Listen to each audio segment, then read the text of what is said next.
Part 1. I'm thinking of taking a year off university next year, and I'd like to travel around Europe. First, you have some time to look at questions 1 to 7.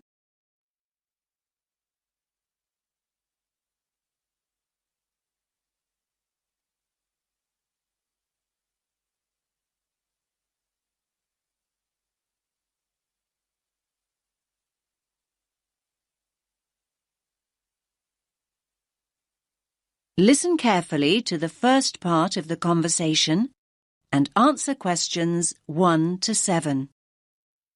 Good morning. How can I help you? I'm thinking of taking a year off university next year, and I'd like to travel around Europe. OK then. Do you have any idea where you'd like to go? Well, I was thinking of starting in France and then working my way up to Eastern Europe, possibly going as far as Slovakia. Well, there are a number of ways you can do this, and we have various options available. It really depends on your budget and how you'd like to travel. That's just the thing, really. I've just finished my second year at university, so obviously I'd like to do it in as cheap a way as possible. That's fine. Could you give me a rough idea of the price range you're looking at? Realistically speaking, I'm hoping to pay between about £700 and £900. I could stretch to £1,100, but that's really my limit. How long are you thinking of going for? About 10 months. To be honest, you'd be better off travelling for about 7 months, if that's your budget. OK, that's not too bad. So, how would you suggest I travel? Well, because of the time limit, I don't think walking is a viable option. Of course, in this day and age, the most convenient way to get around is by flying, particularly if you've got quite a bit you want to see in a short space of time. Saying that, I still think the best way to get around Europe is by train. As a student, you can also get a student rail card, which means cheaper fares. That sounds brilliant. How do I go about getting a rail card?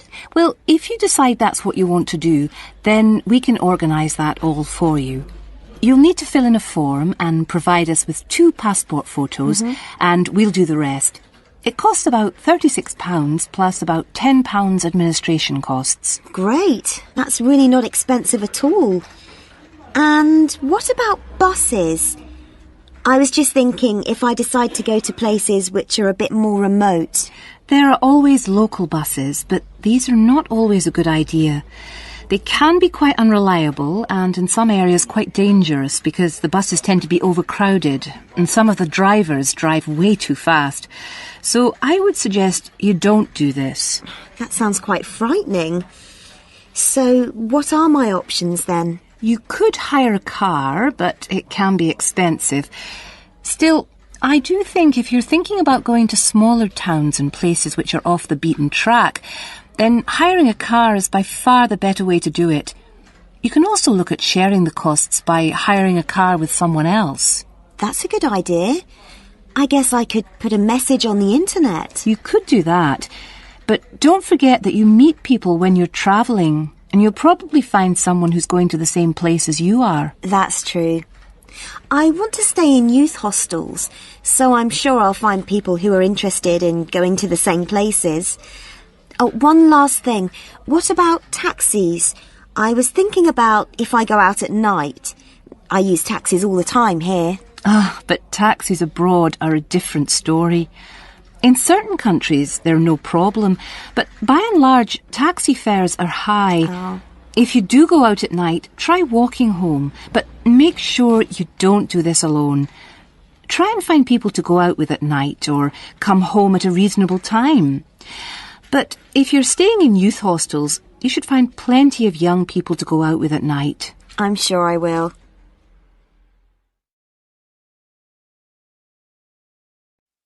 Now you have some time to look at questions 8 to 10.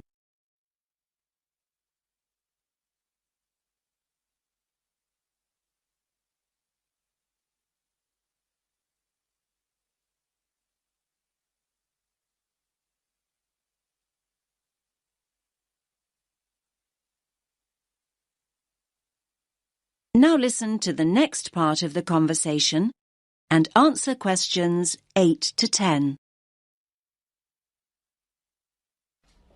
Now, have you thought about how you'd like to travel to France? Not really, no. There are basically 3 ways. You can go by ferry, which leaves every day and night, or there's the hovercraft, which is more pricey, but will get you there quicker, and, of course, you could fly. Well, I don't think flying is an option for me, as it'll be too expensive. So I suppose I'll choose one of the other 2. It's a pity, really, as I don't fancy the idea of travelling by sea. Last time I did that, I got terribly seasick. Well, you're in luck then, as at the moment there's a special deal on flights to France. Ah. In fact, a plane ticket is now half the price of a ferry ticket, which is usually the cheapest option. That's great. I'll do that then. I much prefer flying anyway. I'll need to get some details off you then. Firstly, how will you be paying? Cash, cheque or credit card? If you pay by cheque, you'll need a cheque guarantee card. I don't have my chequebook with me, so it'll have to be by credit card. Fine, that's no problem. If you could just sign over here, and then we'll have a look at flight times, and I can sort out a youth travel card for you. Fine. Oh, can I use your pen, please? No problem. Now, let's look at times. There is a flight leaving at 9 a.m. and one that leaves half an hour later. Or you can choose a later flight at 11:30. No, I think 11:30 is too late, so I think I'd prefer the flight that leaves after 9. I'm not very good at getting up in the morning. No problem. Just give me a moment. Right, that's booked for you. Please remember that if you want to change this, you must give 24 hours notice or you will lose your place.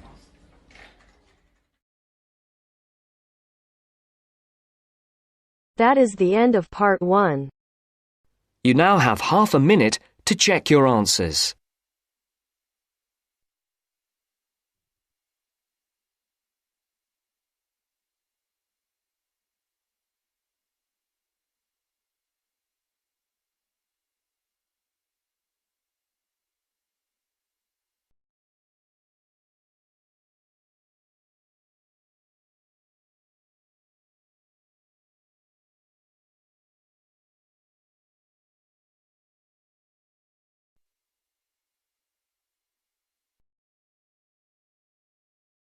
Now turns to part 2. Part 2. First, look at questions 11 to 14.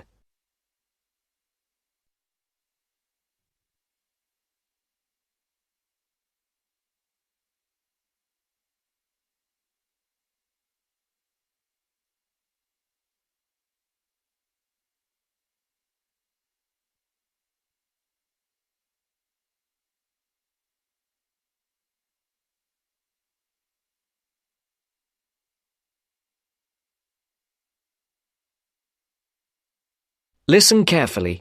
Who's next, please? I think I am. How can I help you? I just came in on flight 372 from Singapore at 11:30 and my luggage hasn't arrived. I've been waiting at the baggage claim for about half an hour now and everything seems to have come off the plane.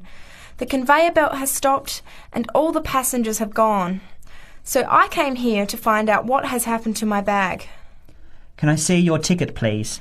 Here it is. So you came from Hong Kong today and changed planes in Singapore, right? Yes, the connection in Singapore was a tight one. The plane got in late and I had to rush to get to the next flight. That's the problem right there. There wasn't enough time to get your bags onto the connecting flight. Normally Singapore Airport is very efficient. Now, I need you to fill in these forms. Your name. Jenny Lee. Address. I guess you want my address here. I'm staying with relatives. Just a minute, I'll have to look it up. It looks like 583.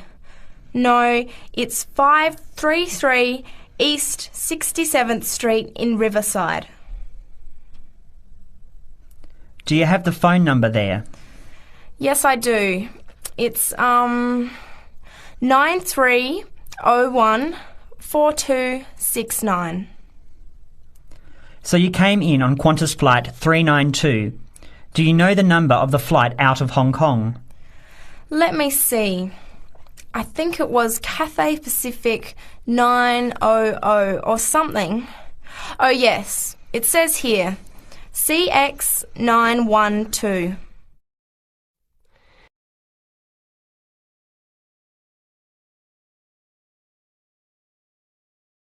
Before the broadcast continues, look at questions 15 to 20.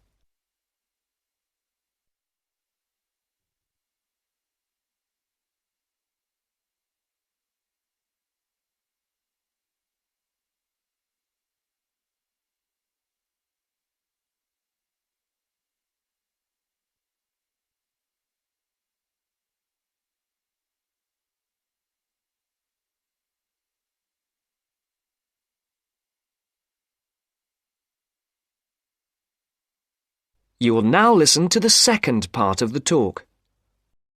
Right. Now, I need a description of the luggage.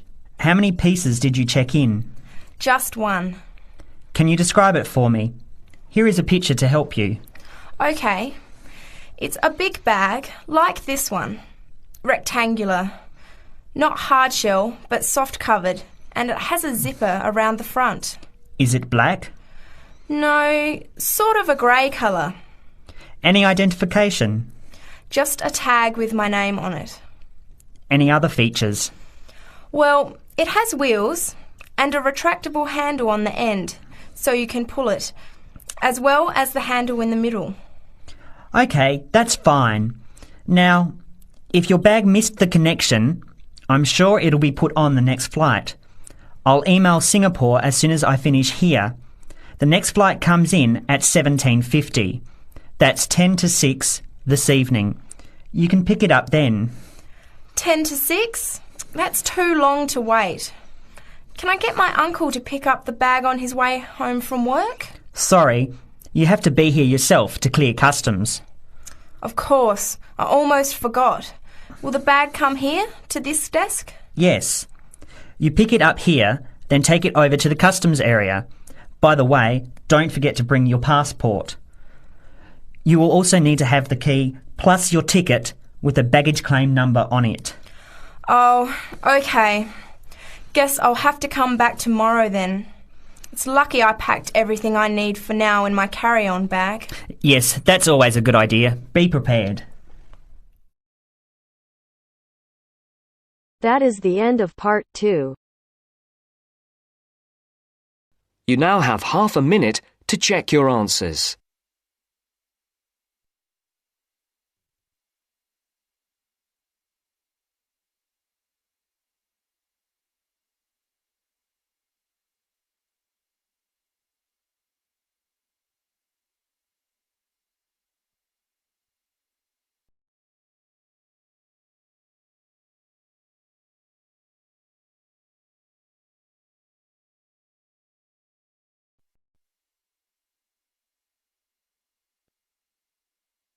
Now turns to part 3.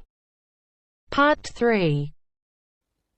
You will hear two students discussing the subject of rock art. First, you have some time to look at questions 21 to 27.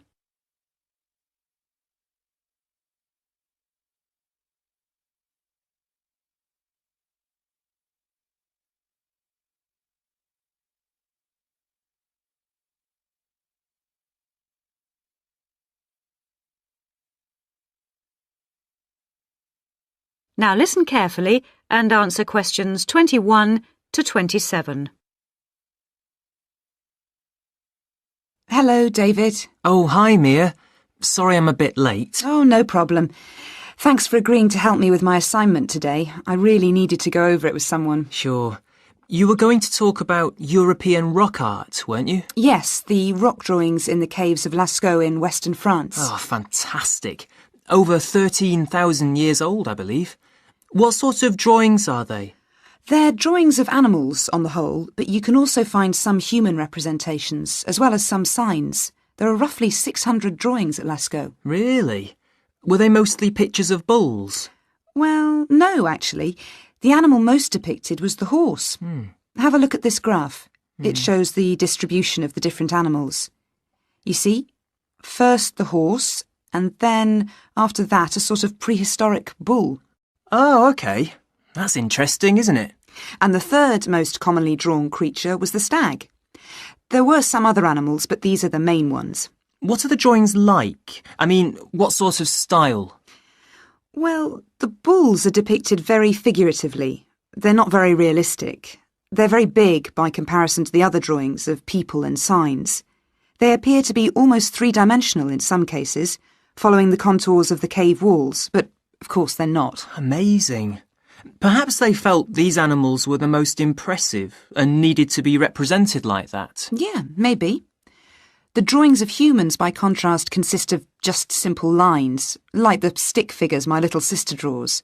Perhaps humans were seen as less important. Perhaps. What about the signs? How did they draw them? There doesn't appear to be much evidence of signs, and those that have been found are usually made up of little points. Rather like Aboriginal art from Australia. Yes, something like that, but not as complex, of course. So, apart from the bulls and horses and stags, were there any other creatures depicted? In one or two chambers you do find pictures of fish, but they're quite rare. What sort of size is the cave? It must be quite large to have that many pictures.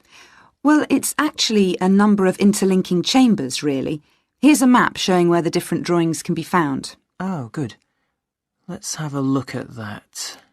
The first 20 metres inside the cave slope down very steeply to the first hall in the network. That's called the Great Hall of the Bulls. Here. OK. Then, off to the left, we have the Painted Gallery, which is about 30 metres long and is basically a continuation of this first hall. But further into the cave. Exactly. Then we find a second, lower gallery called the Lateral Passage. This opens off the aisle to the right of the Great Hall of the Bulls. It connects the next chamber with an area known as the Main Gallery. At the end of the Main Gallery is the Chamber of Felines. There are one or two other connecting chambers, but there's no evidence of man having been in these rooms. Before you hear the rest of the discussion, you have some time to look at questions 28 to 30.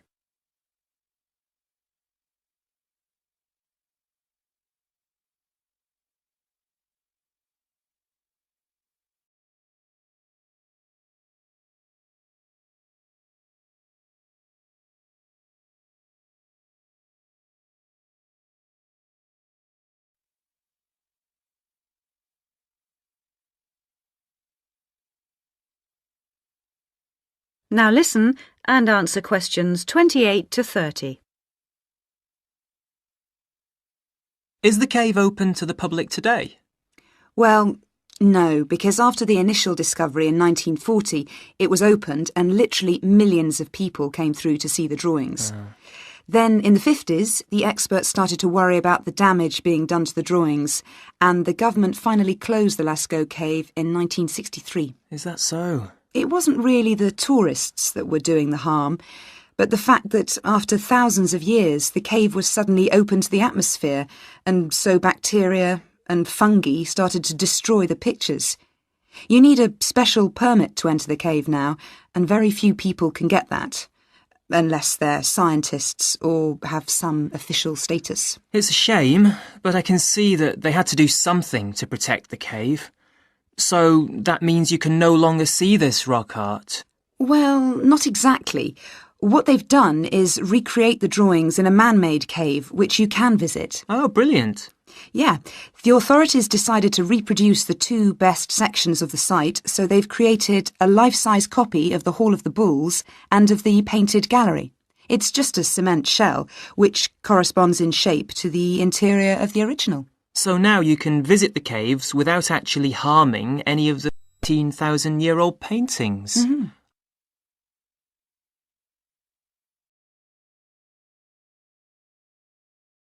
That is the end of part 3. You now have half a minute to check your answers.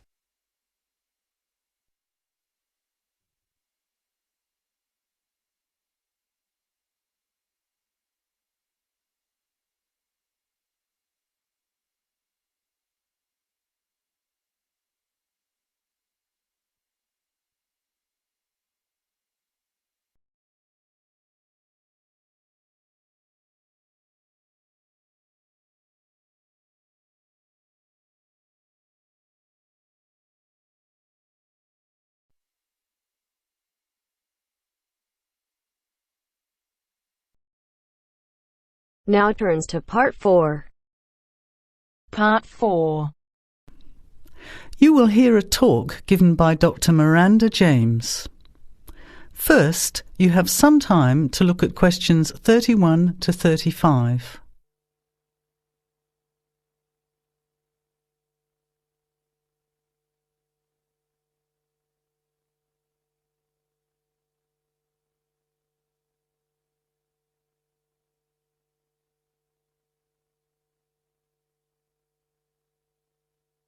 Now, listen carefully to the talk and answer questions 31 to 35. Good afternoon, everybody, and welcome to the first in a series of talks we have arranged for the Overseas Students Association this semester. Dr. James has very kindly agreed to speak to us today on the topic of public speaking, and judging from the large numbers of you here, it's clearly a subject of great interest and relevance. Dr. James. Hello. It's good to see so many of you here, and hopefully what I'm going to tell you will be useful to you both here at the university and in your future employment. Many people avoid speaking publicly, by which I mean in front of, say, 10 or more people. Not because they lack the ability, but mainly because they lack confidence, which is really only due to lack of practice. Today, as a consequence of the influence of television, audiences expect speakers to be relatively brief and to the point, in addition to being well-informed and interesting or entertaining. Probably the most important part of public speaking is what you do beforehand, by which I mean preparation. This includes practical details, such as knowing precisely what your topic is and exactly how long you are expected to talk for. You should also plan the content thoroughly. A good strategy is to write out the content as you intend to say it, and then make brief notes, preferably on small cards, which you use to talk from. This way you sound more natural. You incorporate pauses while you look at your notes, and you can then look at your audience while you are speaking. Never read your speech without looking at the audience. Eye contact is a very important part of communicating with an audience. So deliberately move your head and look around at your audience. Pauses are important, as most people, when they are nervous, tend to rush through their speech. Now you have some time to look at questions 36 to 40.